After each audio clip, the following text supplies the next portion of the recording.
Alhamdulillah Alhamdulillahilladzi arsala rasulahu bil huda wa dinil haqqi liyudhhirahu 'ala ad-din kullihi wa kafaa billahi shahida.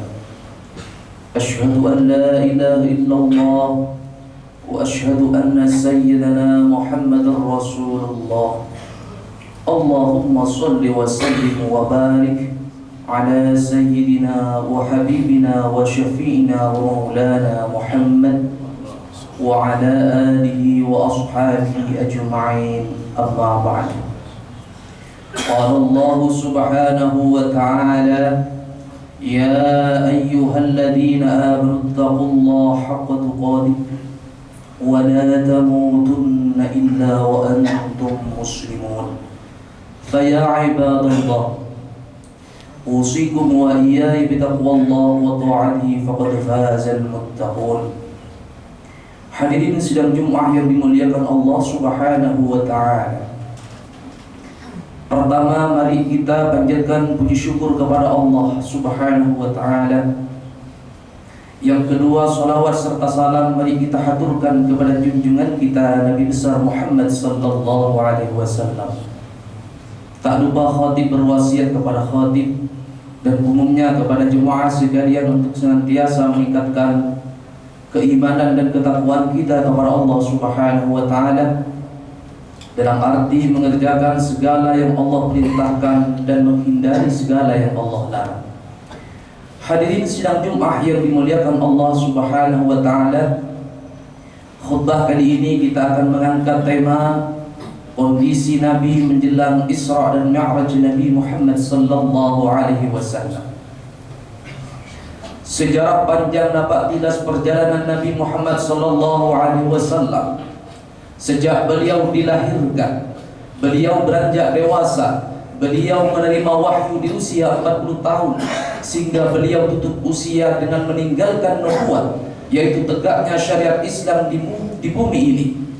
Rasulullah sallallahu alaihi wasallam mengalami dialektika kehidupan yang sangat beragam.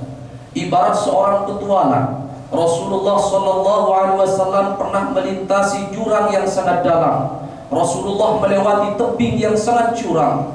Rasulullah melewati bukit yang tinggi, hingga Rasulullah sallallahu alaihi wasallam menggapai puncak kejayaan, yaitu kebesaran Islam yang kita rasakan hingga saat ini. Hadirin yang dimuliakan Allah Subhanahu wa ta'ala, sejarawan membagi dua fase kenabian Nabi Muhammad sallallahu alaihi wasallam. Fase yang pertama fase Mekah, dan yang kedua fase Madinah.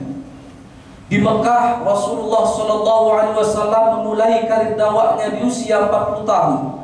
Beliau menerima wahyu pertama dari Allah Subhanahu wa ta'ala melalui Jibril. Iqra bismi rabbikal ladzi khalaq. 3 tahun lamanya Rasulullah sallallahu alaihi wasallam berdakwah secara sembunyi-sembunyi, dengan harapan Rasulullah sallallahu alaihi wasallam tidak mendapat gangguan dari orang kafir saat itu. 3 tahun berjalan, tiba saatnya Allah Subhanahu wa ta'ala menurunkan wahyu, perintah untuk menyebarkan agama Islam secara terang-terangan. Allah Subhanahu wa ta'ala berfirman, fasda' bima tu'mar wa'rid 'anil musyrikin. Hadirin yang dimuliakan Allah Subhanahu wa ta'ala, ketika Islam pertama kali mendakwahkan secara terang-terangan, konfrontasi terjadi di kalangan masyarakat Quraisy saat itu. Perlawanan mereka lakukan, intimidasi mereka laksanakan, sehingga mereka mencoba mengusir Nabi dan sahabat-sahabatnya. Bahkan sudah jatuh korban, beberapa di antara sahabat menjadi korban kekejaman orang Quraisy saat itu. Maka tahun ke-5 Hijriah, ada inisiatif Rasulullah SAW untuk hijrah yang pertama ke Habsyi. Tetapi misi ini tidak berhasil 100% karena banyaknya diplomasi yang dilakukan oleh petinggi Quraisy terhadap Raja Habsya saat itu. Masuk tahun ke-6 kenabian, umat Islam mengalami sedikit angin segar karena masuknya Sayyid Hamzah pamannya yang sangat disegani di kalangan masyarakat Quraisy saat itu. Beliau masuk Islam Beliau menegaskan bahwa beliau akan membela agama Allah Subhanahu wa taala hingga titik darah penghabisan. Maka dari situlah konfrontasi yang dilakukan oleh orang-orang Quraisy terhadap Nabi dan para sahabatnya semakin menjadi-jadi, hingga puncaknya pada tahun ke-7 kenabian mereka melakukan boikot massal. Mereka mengurung Nabi dan para sahabatnya di sebuah lembah. Mereka melarang orang Quraisy dan pedagang dari luar negeri untuk melakukan transaksi jual beli, bahkan untuk melakukan komunikasi dengan Nabi dan lingkungan sekitar Nabi. Hadirin yang dimuliakan Allah Subhanahu wa taala, cara-cara orang Quraisy ini diabadikan dalam Al-Qur'an. Allah Subhanahu wa taala berfirman, "Wa idh yamkuru bikal ladzina kafaru liyuthbituka aw yaqtuluka aw yukhrijuka." Ketika orang-orang kafir melakukan tipu daya untuk memenjarakan Rasul dan sahabatnya, bahkan membunuh Nabi dan sahabatnya, mereka juga melakukan upaya-upaya mengusir Nabi dan keluarganya dan juga sahabat-sahabatnya keluar dari Mekah. Wa yamkuruna, mereka berbuat tipu daya, wa yamkurullah, tetapi Allah membalas tipu daya mereka. Wallahu khairul makirin, dan sesungguhnya Allah zat sebaik-baiknya pembalas tipu daya. Segala upaya yang mereka lakukan kepada Nabi Muhammad SAW dan sahabatnya semua terpental dan tidak berhasil. Allah Subhanahu wa taala memberikan pembelaan yang maksimal kepada tegaknya syariat Allah Subhanahu wa taala. Hadirin yang dimuliakan Allah Subhanahu wa taala, singkat cerita, proses pembaikotan yang dilakukan oleh orang kafir terhadap orang Islam dari tahun 7 kenabian sampai masuk tahun ke-10 kenabian, Rasulullah sallallahu alaihi wasallam mengalami masa di mana beliau sangat sedih. Di sisi lain mereka terintimidasi dan tertindas oleh orang-orang kafir. Rasulullah sallallahu alaihi wasallam juga mengalami sebuah musibah yang kemudian kita kenal dengan Ayyamul Hazn, di mana umat Islam sangat berkabung, yaitu meninggalnya Sayyidah Khadijah ibnu Khuwailid, yaitu istri tercinta dari Nabi Muhammad sallallahu alaihi wasallam. Seorang istri yang sangat getol membela kebangkitan umat, seorang istri di saat yang lain memusuhinya, istrinya setia mendampinginya. Di saat yang lain menjauh darinya, sang istri ini selalu berada di dekatnya.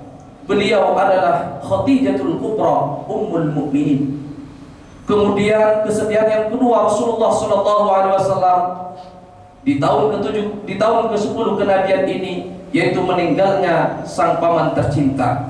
Beliau yang melindungi Rasulullah sallallahu alaihi wasallam, bahkan beliaulah yang merawatnya sejak kecil sehingga beliau menyebarkan agama Allah Subhanahu wa taala. Abu Thalib selalu berada di belakangnya. Hadirin yang dimuliakan Allah Subhanahu wa taala, pada masa-masa Rasulullah sallallahu alaihi wasallam mengalami kesedihan yang mendalam ini, Rasulullah sallallahu alaihi wasallam mendapatkan kabar gembira. Rasulullah sallallahu alaihi wasallam suatu malam ia bermunajat berdoa kepada Allah Subhanahu wa taala di Ka'bah. Di tengah keheningan malam, Rasulullah sallallahu alaihi wasallam meminta kepada Allah Subhanahu wa taala agar kesedihan yang beliau rasakan segera terelakkan, agar kesedihan yang beliau rasakan segera bisa terhindar. Maka Allah Subhanahu wa taala mengutus Jibril alaihi salatu wassalam datang kepada Nabi Muhammad sallallahu alaihi wasallam membawa kabar gembira, yaitu akan dilaksanakannya Isra dan Mi'raj Nabi Muhammad sallallahu alaihi wasallam. Cerita ini diabadikan dalam Al-Qur'an surah Al-Isra ayat 1. Allah Subhanahu wa taala berfirman, Subhanalladzi asra bi'abdihi lailan minal masjidil haram ilal masjidil aqsa alladzi barakna hawlahu linuriyahu min ayatina innahu huwas samiul basir. Maha suci Allah yang telah menggerakkan hambanya pada malam hari dari Masjidil Haram menuju Masjidil Aqsa di Palestina, kemudian Mi'raj Nabi Muhammad SAW ke atas langit menuju Allah Subhanahu wa taala, dan Rasulullah SAW mendapatkan perintah pertama yaitu melaksanakan sholat 5 waktu yang hingga hari ini kita laksanakan bersama. Hadirin yang dimuliakan Allah Subhanahu wa taala, mari kita syiarkan Isra dan Mi'raj Nabi Muhammad sallallahu alaihi wasallam ini. Kita sebarluaskan maksud dan tujuan kita mensyiarkan Isra dan Mi'raj Nabi Muhammad sallallahu alaihi wasallam ini. Yang pertama, selain tabarrukan, kita mengharapkan ridha Allah Subhanahu wa taala. Kita juga ingin tahu sejarah perjalanan panjang Rasulullah sallallahu alaihi wasallam melewati rintangan dan tantangan hingga menuju kejayaannya. Di sisi lain, kita juga harus mensyiarkan Isra dan Mi'raj ini kepada anak cucu kita agar mereka tetap ingat dan mengenang perjalanan Nabi Muhammad sallallahu alaihi wasallam. Hadirin yang dimuliakan Allah Subhanahu wa taala, bulan Rajab memiliki keistimewaan yang sangat luar biasa, karena di bulan Rajab inilah Allah Subhanahu wa taala menurunkan Isra dan Mi'raj Nabi Muhammad sallallahu alaihi wasallam sebagian dari cikal bakal pertumbuhan perkembangan Islam dari awalnya Jazirah Arab hingga sampai ke Indonesia. Bulan Rajab ini memiliki keistimewaan di mana Rasulullah sallallahu alaihi wasallam mengajarkan kepada kita untuk mengenang bulan Rajab yang mulia ini. Rasulullah selalu mengajarkan doa, Allahumma barik lana fi Rajab wa Sya'ban wa ballighna Ramadan. Ya Allah, berilah keberkahan di bulan Rajab ini, di bulan di mana Isra dan Mi'raj Nabi Muhammad sallallahu alaihi wasallam dilaksanakan. Wa Sya'ban, dan berilah keberkahan di bulan Sya'ban. Wa ballighna Ramadan, ya Allah, sampaikanlah usia kami untuk sama-sama bisa merasakan indahnya dan manisnya bulan suci Ramadan. Semoga kita semua senantiasa diberikan keberkahan umur oleh Allah Subhanahu wa taala hingga kita bisa merasakan bulan suci Ramadan. Yang kedua, Rasulullah sallallahu alaihi wasallam ketika masuk di bulan Rajab, terutama menjelang akhir Rajab, Rasulullah sallallahu alaihi wasallam selalu mengajarkan kepada kita memperbanyak puasa. Dari sekian banyak riwayat hadis-hadis yang disampaikan oleh sahabat Nabi Muhammad sallallahu alaihi wasallam, ada suatu riwayat yang sangat sahih dari Sahih Imam Muslim 1960 menyebutkan bahwa Rasulullah sallallahu alaihi wasallam ketika masuk bulan Rajab, terutama menjelang akhir Rajab, Rasulullah sallallahu alaihi wasallam rajin puasa. Tidak dijelaskan puasanya seperti apa, yang pasti hadis ini menjelaskan kepada kita bahwa Nabi sering puasa. Kemudian ketika masuk bulan Rajab, Rasulullah sallallahu alaihi wasallam juga mengajarkan kepada kita untuk memperbanyak sedekah. Hadis Nabi Muhammad sallallahu alaihi wasallam, "Man faraja an mu'minin kurbatan fi Rajab, a'tahu Allahu fil firdaus qasran mudda basarihi." Barang siapa yang mengurangi beban saudaranya, baik dengan cara bersedekah atau membantu kesulitan-kesulitan saudaranya dengan cara yang lain, maka Allah Subhanahu wa taala akan memberinya nanti di akhirat di surga Firdaus qasran mudda basarihi, luasnya sepanjang penglihatannya. Dari saking luasnya janji Allah berupa surga kepada kita umat Nabi Muhammad SAW yang rajin membantu kesulitan saudara-saudaranya.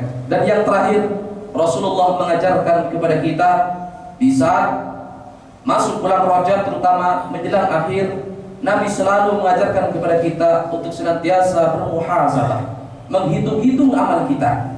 Sudah sebanyak apa amal kita, atau sebaliknya sebesar apa dosa kita yang kita lakukan. Mengapa demikian? Karena masuk bulan suci Ramadan, bulan yang suci, mestinya kita harus bersih terlebih dahulu. Kita siapkan menjelang bulan suci Ramadan ini dengan cara memperbanyak istighfar dan berselawat kepada Rasulullah SAW. Besar harapan kita sudah bersih dari segala dosa dan maksiat, sehingga ketika masuk bulan suci Ramadan kita sudah betul-betul fitri.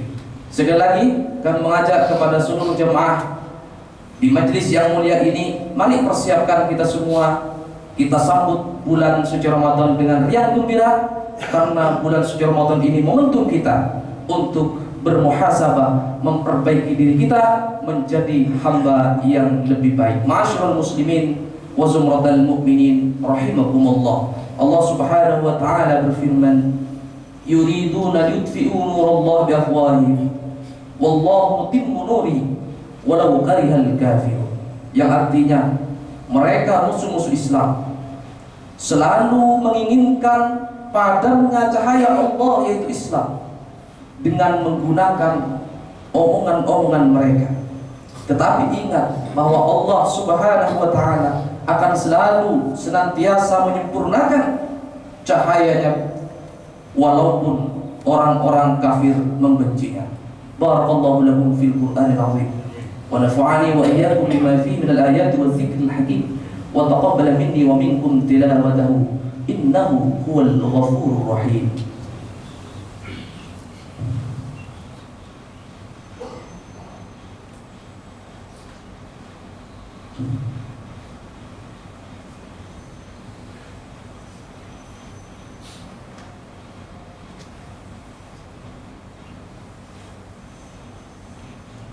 Alhamdulillah, alhamdulillahilladzi hamdan kama amara.